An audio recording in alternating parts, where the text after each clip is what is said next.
मातंग समाज क्रांती मोर्चा कोपरगाव यांचे सुरू असलेले आमरण उपोषण अखेर मागे। कोपरगाव मातंग समाज क्रांती मोर्चा यांनी 26 सप्टेंबर 2024 रोजी कोपरगाव नगर परिषदेला आमरण उपोषण करण्याबाबत निवेदन देण्यात आले होते। त्या अनुषंगाने मुख्याधिकारी यांच्याकडून कुठलेही लेखी अथवा तोंडी आश्वासन न मिळाल्यामुळे अखेर 30 सप्टेंबर 2024 रोजी सकाळी 10 वाजता साहित्यरत्न लोकशाहीर अण्णाभाऊ साठे यांच्या स्मारकाजवळ अनिल सुखदेव जाधव, दौलत अशोक शिरसाट, संदीप तुकाराम निर्भवने व रवी सुभाष डोलारे यांनी आमरण उपोषण सुरू केले। याबाबत सविस्तर वृत्त असे की अनेक वर्षापासून लोकशाहीर अण्णाभाऊ साठे यांच्या पूर्णकृती स्मारकाचे लोकार्पण सोहळा हा शासनाच्या नियमानुसार करणे गरजेचे असताना त्यामध्ये श्रेयवाद सुरू होता। अखेर आज बुधवार दिनांक 2 ऑक्टोबर 2024 रोजी नगर परिषदेने दिलेल्या लेखी आश्वासनानंतर व आमदार आशुतोषदादा काळे व माजी नगराध्यक्ष विजय वहाडणे यांनी उपोषणकर्त्यांची भेट घेऊन लवकरच लोकशाहीर अण्णाभाऊ साठे यांचे नात सचिन भाऊ साठे यांच्या हस्ते हा लोकार्पण सोहळा सोमवार दिनांक 7 ऑक्टोबर 2024 रोजी सकाळी 10 वाजता संपन्न होणार आहे असे आश्वासित करून उपोषणार्थींना उपोषण सोडण्यास विनंती केली। त्यांच्या विनंतीचा मान ठेवत उपोषणकर्त्यांनी उपोषण मागे घेतले आहे। यावेळी राष्ट्रवादी काँग्रेस पार्टीचे पदाधिकारी व समाज बांधव यावेळी उपस्थित होते। यावेळी उपोषणकर्ते अनिल जाधव म्हणाले, या ठिकाणी उपोषणासाठी बसलेलो होतो आम्ही प्रमुख मागण्या घेऊन। गेल्या 15 वर्षापासून लोकशाहीर अण्णाभाऊ साठे पूर्णकृती स्मारकाचा हे प्रश्न प्रलंबित होता, परंतु अनेक आपण नगरपालिकेच्या माध्यमातून समाज बांधवांनी उपोषणं केले, आंदोलन केले, मोर्चे केले। मग कोपरगावमध्ये विजयराव वाडणे नगराध्यक्ष असताना पूर्णकृती स्मारक या ठिकाणी 12 वर्षानंतर आपण या ठिकाणी दाखल करून घेतले। त्यानंतर स्मारक येऊन 3 वर्ष झाले होते तरी त्याचा लोकार्पण सोहळा या ठिकाणी होत नव्हता। तर लोकार्पण सोहळा होण्यासाठी आम्ही उपोषण आंदोलने मोर्चे हे पण चालू होते, पण अनेक अडचणी या ठिकाणी येत होत्या।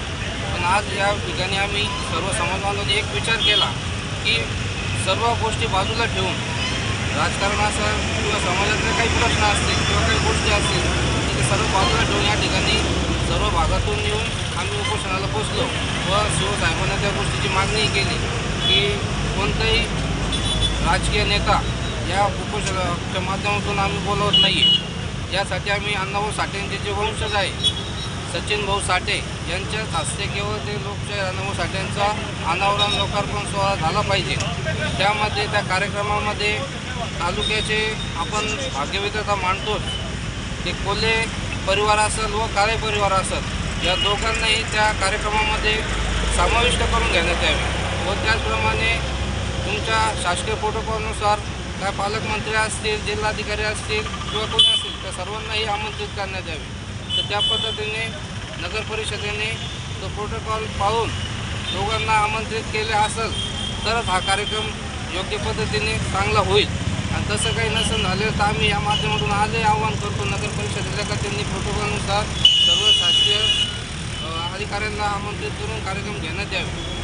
आणि आज मान्य तालुक्याचे प्रतिनिधी आशुतोषदादा काळे साहेब या ठिकाणी त्यांनी आम्हाला त्याबद्दल पूर्णपणे माहिती दिली व का लोकार्पण सोहळा थाटामाटातच होणार आहे, शासकीय इंतमामामध्येच होणार आहे, समाज बांधव सर्व उपस्थित राहायला पाहिजे व आमच्या ज्या प्रमुख मागणी होती की लोकार्पण सोहळ्याची त्यासाठी प्रयत्न त्यांनी केले त्याबद्दल त्यांचेही आम्ही आभार मानतो, नगर परिषदेचे आभार मानतो। त्याचप्रमाणे कोल्हे परिवारानेही प्रयत्न केले त्यांचेही आम्ही आभार मानतो, वाडणे साहेबांनी प्रयत्न केले त्यांचेही आम्ही आभार मानतो।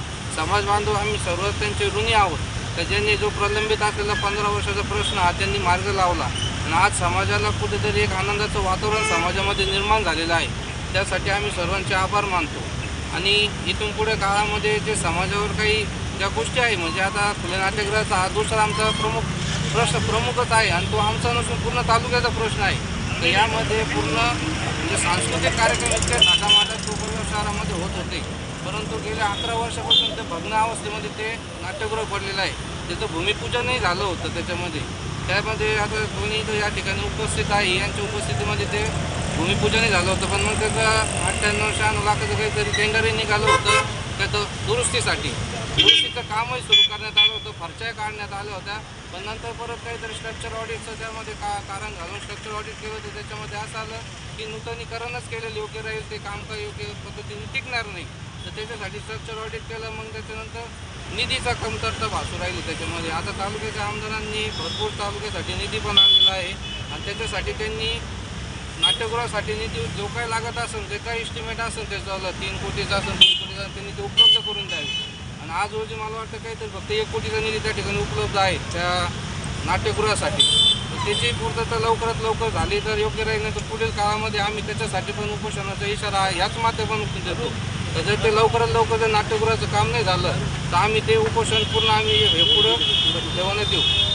आणि दादांनी पण याबद्दल त्यांना 2 करोडचं 2 कोटी कधी आले. आता मी तर मागं शिवनला बोललो तर 1 कोटीच होता.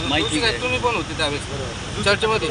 किती दिवसामध्ये म्हणजे आपली ती मिटिंग मला वाटतं 1 महिना झाला असं. 1 कोटीचा निधी आपण तुम्ही बोलले त्यावेळेस आले. आणि ती जागा लीजवरती घेतलेली होती म्हणे, त्याची मुदत बी संपलेली होती म्हणे. तर तिची पण मुदत आपण वाढवण्यासाठी प्रस्ताव मांडलेला आहे. तर ती मुदत झाला का तो प्रस्ताव आपल्याला? तर नगर तेच नव्हतं मिळालेलं नाही. ती झालं का नाही झालं ते बी माहीत नव्हतं. कशामुळे आणलेलं शासनाकडेच पाठवलेलं आहे. पण त्याला किती कालावधी लागेल, काय लागेल, पाठपुरावा कसं होतं. आता या लोकार्पण सोहळ्यासाठी पण पाठपुरावा नगर परिषदेने काय एवढं केलं तर सांगत त्यावर ते करत होते. तर आपण कशा पद्धतीने त्यांना सांगून तो पुन्हा नाट्यगृहाचा विषय मार्गी लावतो. पाठपुरावा किती करताय यासाठी या प्रतिनिधींनी साहेबांनी पण त्यांच्याकडे पाठपुरावा करून तो तालुक्याचा प्रश्न आहे. तो पूर्ण तो मार्गी लवकरात लवकर लागला पाहिजे आमचं असं मत आहे. आणि तिसरी जी मागणी आहे की जी स्मारक मागील जागा आहे दादा, तर ती पण समितीच्या नावाने ती हस्तांतरित करून तिथं आम्हाला काहीतरी सभागृह, वाचनालय किंवा काहीतरी आपल्याला असं करता येईल. त्यासाठी पण आम्ही तुम्हाला ती मागणी करतो. आणि त्याच्यानंतर आता हे पूर्ण आमच्या 3 मागण्यासाठी आम्ही यांना मागण्या केलेल्याच आहे. त्यातून आता मात्र समाजाला आम्ही सांगतो की जो त्यांचा जिव्हाळ्याचा प्रश्न होता तो आता पूर्णपणे मार्गी लागलेला आहे. तर समाजाने पूर्णपणे उत्साहाने, एका विचाराने, जल्लोषाने या ठिकाणी 7 तारखेला उपस्थित राहावे व लोकार्पण सोहळा जल्लोषात करावे. हां सर्वांचे त्यावेळेस कसं झालं, काल पण मिटिंगचा प्रोसेस झाला, समाज पण एकत्र आला, सर्वांनी मान्यता बी दिली, ठराव मंजूर केला. त्यानंतर हा सर्व प्रोग्राम आखण्यात आलेला आहे. आम्ही वैयक्तिक लेवलला आमच्या 4 जणांचीच मागणी होती म्हणून असं काही नाही, सर्व समाजाचीच मागणी होती म्हणून तो पूर्ण झालेला आहे. समाजाने उपस्थित राहावे मी अशी सर्वांना विनंती करतो. बिपिन गायकवाड, महाराष्ट्र माझा न्यूज, कोपरगाव.